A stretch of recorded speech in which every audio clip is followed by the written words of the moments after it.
Bismillahirrahmanirrahim. Assalamualaikum warahmatullahi wabarakatuh. Alhamdulillah. Wassalatu wassalamu ala rasulillah. Amma ba'd. Pada video kali ini saya akan menjawab pertanyaan dari soal-soal UTS pada mata kuliah pengantar pembelajaran bahasa asing. Let's go.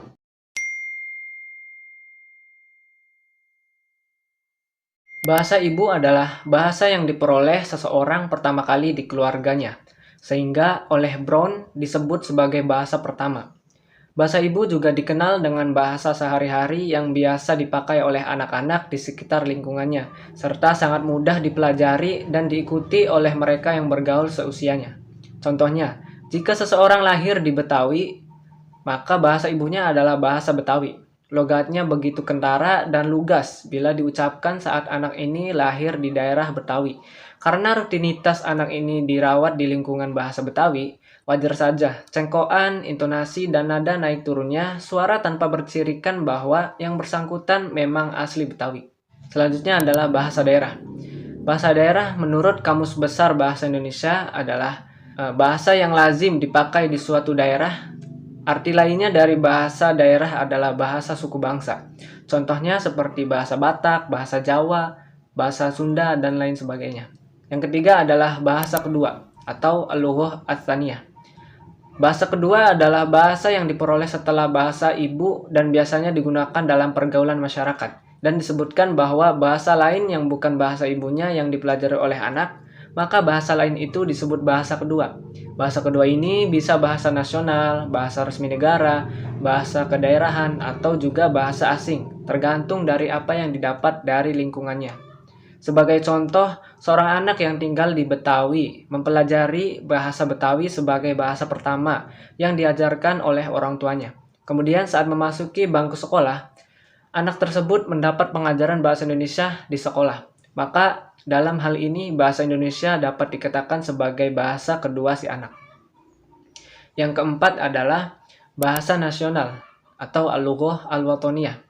Al-lughah al-wataniyah adalah bahasa yang digunakan oleh suatu bangsa sebagai bahasa resmi negaranya untuk menjalankan program nasional bagi negara yang menginginkan sistem yang diterapkannya ya agar dapat berjalan dengan lancar.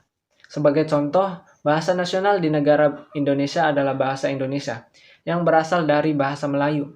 Bahasa Indonesia berkedudukan sebagai bahasa nasional dan bahasa negara. Kedudukannya sebagai bahasa nasional dimulai ketika Sumpah Pemuda pada tanggal 28 Oktober 1928. Para pendahulu mengangkatnya dari bahasa Melayu yang sejak abad ke-16 telah menjadi lingua franca di seluruh Nusantara, menjadi bahasa persatuan yang akan digunakan sebagai alat perjuangan nasional.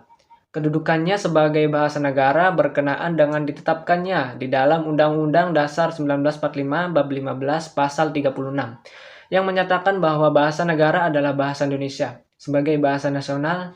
Kemudian yang kelima adalah bahasa asing atau al-lughah al-ajnabiyah atau foreign language dalam bahasa Inggris. Secara umum adalah bahasa yang digunakan oleh orang asing. Sebagai contoh, bahasa Inggris di Indonesia secara umum diajarkan sebagai bahasa asing. Istilah-istilah bahasa asing dalam bidang pengajaran bahasa berbeda dengan bahasa kedua. Bahasa asing adalah bahasa yang tidak digunakan sebagai alat komunikasi di negara tertentu di mana bahasa tersebut diajarkan. Sementara bahasa kedua adalah bahasa yang bukan bahasa utama, namun menjadi salah satu bahasa yang digunakan secara umum di suatu negara. Persamaan dari kelima bahasa tadi, yakni bahasa ibu, bahasa daerah, bahasa kedua, bahasa nasional, bahasa asing, kelimanya sama-sama memiliki bunyi, digunakan sebagai alat komunikasi dan interaksi, digunakan oleh komunitas, dan merupakan alat untuk menyampaikan tujuan. Kemudian perbedaan dari kelima bahasan tadi adalah perbedaan struktur, perbedaan pemerolehan bahasa, perbedaan dialek, dan perbedaan wilayah.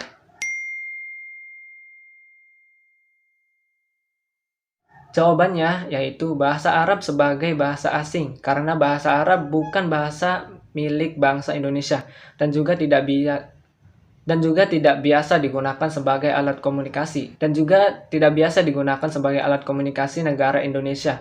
Walaupun banyak pesantren atau sekolah-sekolah yang menerapkan atau mewajibkan menggunakan bahasa Arab sebagai pembelajaran, tetapi bahasa Arab tetap saja sebagai bahasa asing.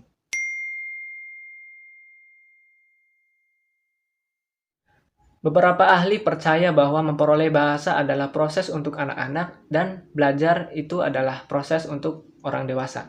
Langsung saja, yang pertama adalah pemerolehan bahasa adalah proses bawah sadar yang terjadi secara tidak sengaja oleh manusia, di mana keterampilan bahasa dikembangkan. Meskipun dia tidak menyadari proses bawah sadar ini, dia sadar bahwa dia menggunakan bahasa sebagai alat komunikasi. Dan proses ini mirip dengan proses pengembangan kemampuan anak-anak untuk belajar bahasa pertama mereka.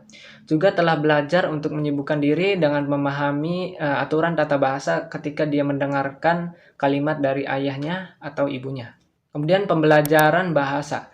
Pembelajaran bahasa adalah istilah yang mengacu pada proses sadar yang dilakukan individu ketika mempelajari bahasa kedua secara rinci. Kesadaran akan aturan bahasa, pengetahuan, dan kemampuan berbicara. Persamaan antara pemerolehan bahasa dan pembelajaran bahasa adalah keduanya sama-sama berkaitan dengan bahasa.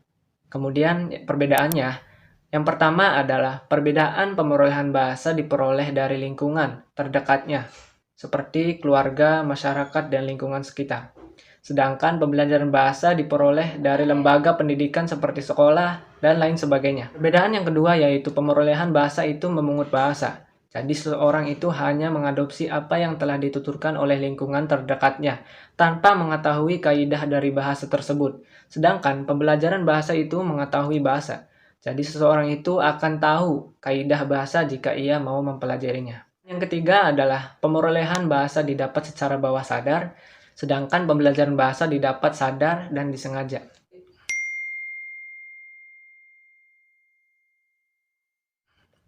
Yang lebih sesuai dengan mata pelajaran bahasa Arab adalah pembelajaran bahasa. Karena bahasa Arab ini merupakan bahasa asing dan bukan merupakan bahasa milik bangsa Indonesia. Sehingga bahasa Arab ini dipelajari, bukan diperoleh.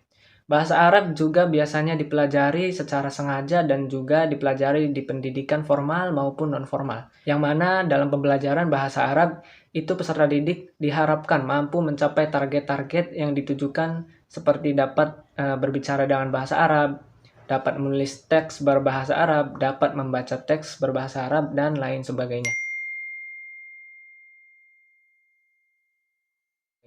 Dasar-dasar teoritis pengajaran bahasa. Pengembangan metode pengajaran dibangun atas landasan teori-teori ilmu jiwa, psikologi, dan ilmu bahasa, linguistik. Secara singkat, psikologi menguraikan bagaimana orang belajar sesuatu. Linguistik memberikan informasi tentang seluk-beluk bahasa. Keduanya diramu menjadi suatu cara atau metode yang memudahkan proses belajar mengajar untuk mencapai tujuan tertentu. Yang pertama adalah dasar psikologis. Dasar psikologis adalah pengajaran yang berkenaan dengan kejiwaan peserta didik. Para ahli psikologi pembelajaran sepakat bahwa dalam proses belajar mengajar terdapat unsur internal dan eksternal. Unsur internal yaitu bakat, minat, kemampuan, dan pengalaman terdahulu dalam diri pembelajar. Dan eksternal yaitu lingkungan, guru, buku, teks, dan sebagainya. Yang menjadi pokok perselisihan adalah jawaban terhadap pertanyaan unsur manakah yang menjadi faktor dominan atau paling besar pengaruhnya dalam proses pembelajaran. Jawaban atas pertanyaan ini bisa ditelusuri melalui dua mazhab psikologi, yakni mazhab behaviorisme, mazhab kognitif. Menurut aliran behaviorisme, belajar adalah perubahan dalam tingkah laku sebagai akibat dari interaksi antara stimulus dan respon.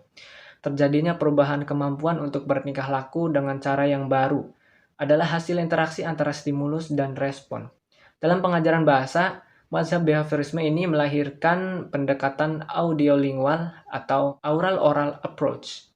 Dalam pendekatan ini, peran guru sangat dominan karena dialah yang memilih bentuk stimulus, memberikan ganjaran dan hukuman, memberikan penguatan dan penentukan jenisnya, dan dia pula yang memilih buku, materi, dan cara mengajarkannya, bahkan menentukan bentuk jawaban atas pertanyaan yang diajukan kepada pembelajar. Bertolak belakang dengan mazhab behaviorisme yang menekankan pentingnya stimulus eksternal dan pembelajaran, mazhab kognitif menegaskan pentingnya keaktifan belajar. Pembelajarlah yang mengatur dan menentukan proses pembelajaran. Lingkungan bukanlah penentu awal dan akhir positif atau negatifnya hasil pembelajaran. Menurut pandangan mazhab ini, seseorang ketika menerima stimulus dari lingkungannya, dia melakukan pemilihan sesuai dengan minat dan keperluannya, menginterpretasikan kemudian menghubungkannya dengan pengalaman terdahulu, baru setelah itu memilih alternatif respon yang paling sesuai. Dari paparan tersebut, tampak jelas bahwa yang menjadi perhatian utama para penganut mazhab behaviorisme dalam pembelajaran adalah faktor-faktor eksternal, dan bahwa merekayasa lingkungan pembelajaran adalah cara yang efektif untuk mencapai tujuan, sedangkan mazhab kognitif lebih memfokuskan perhatiannya kepada faktor internal. Selain kedua mazhab tersebut, ada pula aliran teori nativisme. Berbeda dengan kaum behavioristik, kaum nativistik berpendapat bahwa pemerolehan bahasa pada manusia tidak boleh disamakan dengan proses pengenalan yang terjadi pada hewan. Istilah nativisme dihasilkan dari pernyataan mendasar bahwa pembelajaran bahasa ditentukan oleh bakat, bahwa setiap manusia dilahirkan sudah memiliki bakat untuk memperoleh dan belajar bahasa. Kemudian ada teori fungsional. Para peneliti bahasa mulai melihat bahwa bahasa merupakan manifestasi kemampuan kognitif dan efektif untuk menjelajah dunia, untuk berhubungan dengan orang lain, dan juga keperluan terhadap diri sendiri sebagai manusia. Selanjutnya adalah teori konstruktivisme. Jan Piaget dan Lev Vygotsky adalah dua nama yang selalu diasosiasikan dengan konstruktivisme. Ahli konstruktivisme menyatakan bahwa manusia membentuk versi mereka sendiri terhadap kenyataan. Mereka menggandakan beragam cara untuk mengetahui, cara menggambarkan sesuatu untuk mempelajari pemerolehan bahasa pertama dan kedua. Selanjutnya adalah teori humanisme. Teori humanisme dalam pengajaran bahasa pernah diimplementasikan dalam sebuah kurikulum pengajaran bahasa dengan istilah humanistik kurikulum yang diterapkan di Amerika Utara di akhir tahun 60-an dan awal tahun 70-an. Kurikulum ini menekankan pada pembagian pengawasan dan tanggung jawab bersama antar seluruh siswa didik. Humanistik kurikulum menekankan pada pola pikir, perasaan, dan tingkah laku siswa dengan menghubungkan materi yang diajarkan pada kebutuhan dasar dan kebutuhan hidup siswa. Teori ini menganggap bahwa setiap peserta didik sebagai objek pembelajaran memiliki alasan yang berbeda dalam mempelajari bahasa. Tujuan utama dari teori ini adalah untuk meningkatkan kemampuan siswa agar bisa berkembang di tengah masyarakat. Setelah dasar psikologis, yang kedua adalah dasar linguistik. Perbedaan dalam cara atau metode pengajaran bahasa dipengaruhi oleh perbedaan pandangan terhadap hakikat bahasa dan perbedaan dalam cara menganalisis dan mendeskripsikan bahasa. Pembelajaran bahasa tidak terlepas dari apa yang dikemukakan oleh linguis tentang bahasa. Dasar linguistik ini terbagi menjadi dua, yakni adalah aliran strukturalisme. Aliran strukturalisme beberapa teori tentang bahasa menurut mazhab ini dapat disebutkan tentang antara lain yang pertama, bahasa itu pertama-tama adalah bahasa lisan. Yang kedua, kemampuan berbahasa diperoleh melalui kebiasaan yang ditunjang dengan latihan dan penguatan. Yang ketiga adalah setiap bahasa memiliki sistemnya sendiri yang berbeda dari bahasa lain. Oleh karena itu, menganalisis suatu bahasa tidak bisa memakai kerangka yang digunakan untuk menganalisis bahasa lainnya. Yang keempat adalah setiap bahasa memiliki sistem yang utuh dan cukup untuk mengekspresikan maksud dari penuturnya. Oleh karena itu, tidak ada satu bahasa yang unggul atas bahasa lainnya. Yang kelima, semua bahasa yang hidup berkembang mengikuti perubahan zaman, terutama karena terjadinya kontak dengan bahasa lain. Oleh karena itu, kaidah-kaidah pun bisa mengalami perubahan. Yang keenam adalah sumber pertama dan utama kebakuan bahasa adalah penutur bahasa tersebut, bukan lembaga ilmiah, pusat bahasa, atau mazhab-mazhab gramatika. Selanjutnya adalah aliran transmosional generatif. Aliran ini adalah salah satu aliran linguistik yang berasumsi bahwa pembelajaran bahasa adalah sebuah proses pembentukan kaidah, bukan sebagai pembentukan kebiasaan, seperti yang diyakini oleh aliran strukturalisme didukung oleh aliran behaviorisme.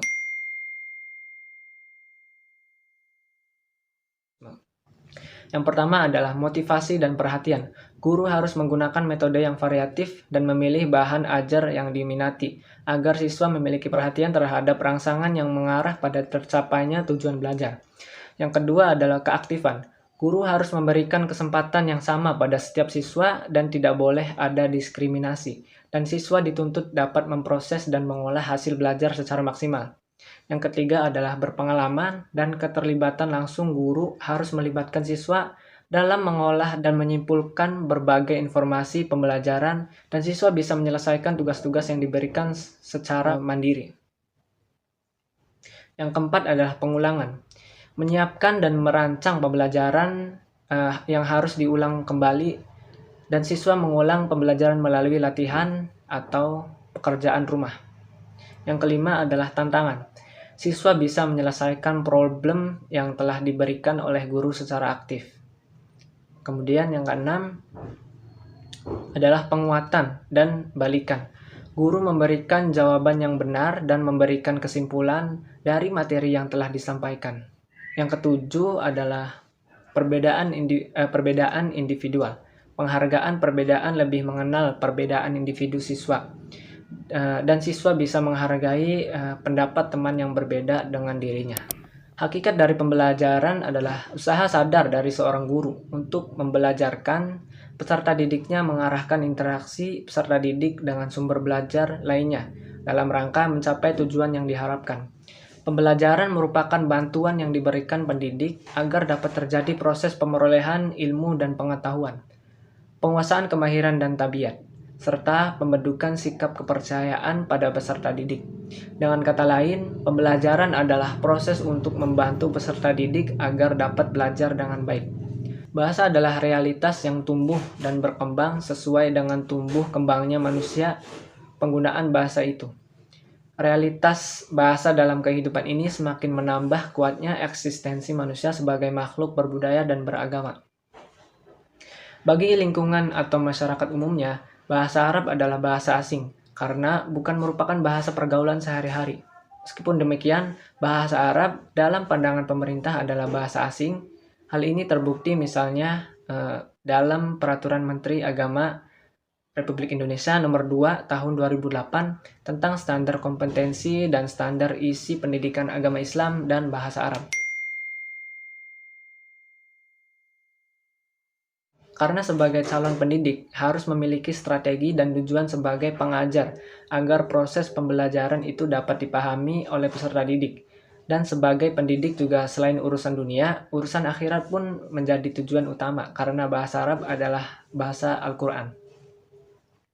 Pembelajaran bahasa Arab ini dipengaruhi oleh beberapa faktor. Faktor-faktor utama yang berkaitan erat dengan pemerolehan bahasa asing adalah bahasa pembelajar, faktor eksternal pembelajar, faktor internal pembelajar, dan pembelajar sebagai individu.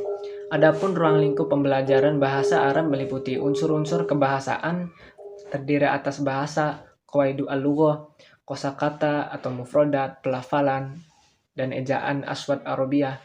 Keterampilan berbahasa yaitu menyimak istima, berbicara kalam, membaca qiraah, dan menulis atau kitabah. Dan aspek budaya yang terkandung dalam teks lisan dan tulisan. Sekian penjelasan dari saya. Apabila ada kesalahan kata, mohon maaf. Wassalamualaikum warahmatullahi wabarakatuh.